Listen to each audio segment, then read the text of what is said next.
Ei, tá cansada de ir no nutricionista e não conseguir emagrecer? E se eu te falar que é possível emagrecer sem deixar de comer o que gosta e perder de 5 a 10 quilos nas próximas semanas? Com o programa Receitas para Secar, isso é possível. Para saber mais, clique no primeiro link da descrição.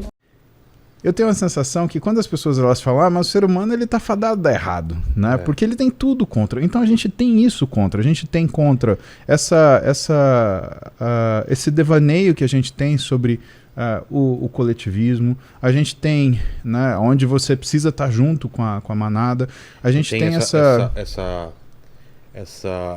coisa de ter que sobreviver a qualquer custo, né? Essa coisa do gene. É isso que faz a gente enfrentar aquilo que é essa tendência, entre aspas, natural. Por isso que as pessoas com menos recurso cognitivo, menos recurso educacional, acaba tendo condições piores de civilidade. E eu estou falando, não é o Paulo que está falando. Quando você vê uma pessoa que está deixando a academia, né, ou deixando de treinar, ela começa a procurar argumentos infindáveis. Sendo que eu falo sempre pro meu paciente, eu vou concordar com todos os argumentos que você me entregar.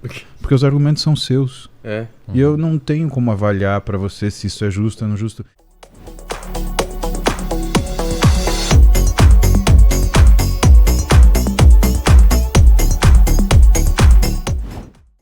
Quando você vê uma pessoa que está deixando a academia, né, ou deixando de treinar, ela começa a procurar argumentos infindáveis. Sendo que eu falo sempre pro meu paciente, eu vou concordar com todos os argumentos que você me entregar. Porque os argumentos são seus. E eu não tenho como avaliar para você se isso é justo ou não justo. E eu não vou... Exato, isso é o peso para sua vida. E às vezes é um peso que você está atribuindo, às vezes é um peso que você está sentindo. Eu não posso interferir nisso. O que eu posso te entregar é uma tática para você melhorar isso daí. Agora, o que é o trabalho sobre essa tática é um psicólogo que está junto que vai fazer isso, né? Então, no consultório a gente tem a doutora Débora e a doutora Tereza, né? E elas meio que ajudam com essa questão de trilhar o caminho. E por que eu te perguntei isso do comportamento? Porque, às vezes, o que acontece? Eu tenho a sensação que quando as pessoas elas falam, mas o ser humano ele tá fadado a dar errado, né? Porque ele tem tudo contra. Então a gente tem isso contra. A gente tem contra esse devaneio que a gente tem sobre o coletivismo. A gente tem, né, onde você precisa estar junto com a manada. A gente tem essa coisa de ter que sobreviver a qualquer custo, né? Essa coisa do gene. Mas isso aí a gente tem que discutir. A gente começa a discutir, por exemplo, quando a gente vai ler Ayn Rand, né? O que é a revolta de Atlas, né? Quando ela apresenta pra gente o conceito de objetivismo e ela fala uma coisa muito importante, né? Que se você não reconhece o indivíduo como uma minoria, e você não respeita os princípios básicos da vida humana... O indivíduo é a menor minoria que existe. Exatamente. Você não pode falar por minoria nenhuma. Porque você tem que respeitar primeiro o indivíduo. Né? Mas a fascinação pelo ruim, essa fascinação pelo ódio, pela violência, pela pornografia, para comportamentos de adição, né, que você bem falou. Mas, sabe, tudo leva a gente para um caminho que você fala, cara... Como é que a gente consegue dar certo? Né? É isso, o amadurecimento que faz a gente dar certo, é isso que faz a gente enfrentar aquilo que é essa tendência, entre aspas, natural. Por isso que as pessoas com menos recurso cognitivo, menos recurso educacional, acaba tendo condições piores de civilidade. E eu estou falando, não é o Paulo que está falando, é o Heckman, que foi Prêmio Nobel, que fez um estudo muito interessante comparando pessoas que largaram o que seria o colegial, pessoas que fizeram a prova do supletivo, tendo largado o colegial, e pessoas que estudaram o colegial até o fim. O que esse trabalho do Heckman mostrou? Que a curva que tinha o pior comportamento não era a curva que tinha largado o colegial, com certeza não era quem tinha terminado, mas eram os que tinham largado e feito a prova de supletivo e que atuavam na sociedade como se formados fossem. Elas tinham os piores índices de uso de droga, consumo de álcool, violência, comportamento sexual aversivo. E que isso influía, por exemplo, na sobrevida no emprego, na sobrevida do casamento.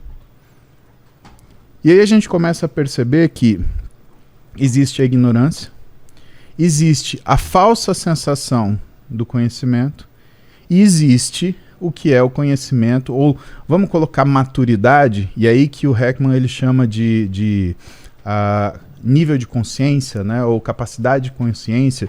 Em alguns momentos ele chama de densidade cognitiva, mas a priori nível de consciência, né, e que vem através, entre aspas, do estudo, mas aí a gente olha o estudo, né? O que é esse estudo? É o autoconhecimento, é o conhecimento que você adquire ao longo da vida, que você observa na sua experiência, das experiências da pessoa. Do que você acha, Eslen, que protege a gente de dar errado? Ele responde isso, mas aquilo que ele falou no começo, se a gente está fadado ao fracasso mesmo. Se a gente é um projeto errado que a gente está tentando fazer dar certo. Eu vou responder essa pergunta depois. Primeiro, quando eu digo assim que uma pessoa que tem mais propensão à impulsividade, Cara, o adolescente, ele é uma pessoa que por si só tem uma propensão muito maior a comportamentos de busca por novidade, a impulsos e tudo mais. A ceder aos impulsos. Tanto é que a época que você tem mais chance de tirar sua vida é um índice de suicídio altíssimo. A morte por adolescentes, a segunda maior causa é suicídio. Só perde para segunda? Só perde para acidente de carro. Caramba. E na história de vida de uma pessoa, na época da adolescência, é o pico de suicídio. E a época onde você está mais propenso a tirar a vida de alguém também. Entendi. Só que quando eu digo assim, o adolescente é mais impulsivo e tudo mais, cara, ser mais impulsivo não quer dizer muita coisa. Porque você pode ser impulsivo para ler livro. Para gostar de arte. Para esportes radicais. Para mudar de cidade, fazer uma faculdade. Você pode gostar de novidade ao ponto de pedir para seus pais para você mudar de cidade, fazer uma faculdade que você gosta do curso. Então não é que ele vai ser só impulsivo para aquilo.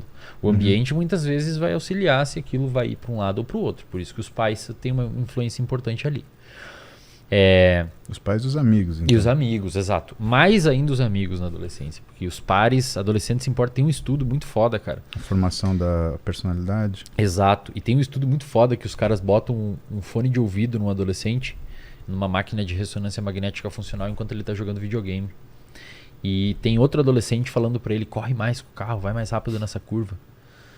E você vê uma redução da atividade do córtex pré-frontal, que é a área que racionaliza, e um aumento da atividade do sistema de recompensa. Ele gosta de receber aquele estímulo.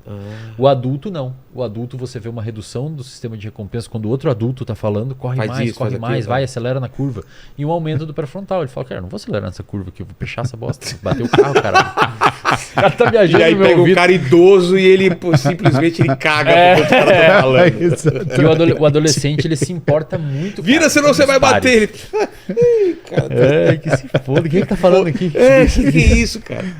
Ou então é meu pai, que nem vai escutar porque ele não coloca o aparelho de surdez. Não escuta.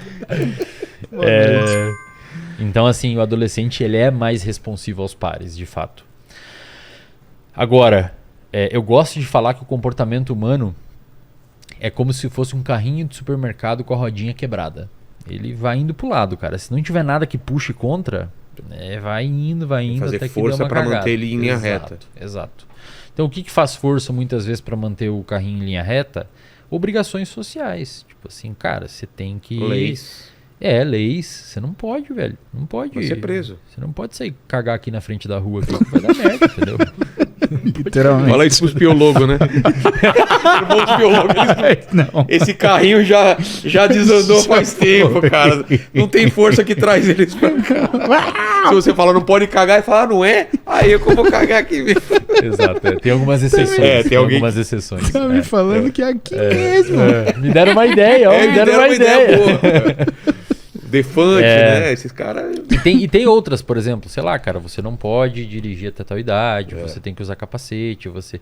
Preservativo. Perceba que, cara, a gente tem que fazer um esforço pro ser humano não dar muito errado, assim. Exato. Tem que ter leis, não pode, usa capacete. Do básico, cara. Você vai morrer, velho, usa capacete, você tá maluco, tem que usar. O cara vai morrer e ele, não usa essa bosta. Então, a gente tem que obrigar o cara a usar. Então tem algumas tentativas ali das organizações, de sociedades, de fazer o comportamento ir para um lado, né, específico ali. Gostou desse corte? Se gostou, dê o seu like. Se você ainda não é inscrito no canal, inscreva-se. Aproveite para compartilhar esse e outros vídeos do canal, pois assim nos ajuda a trazer mais e mais vídeos. Contamos com você!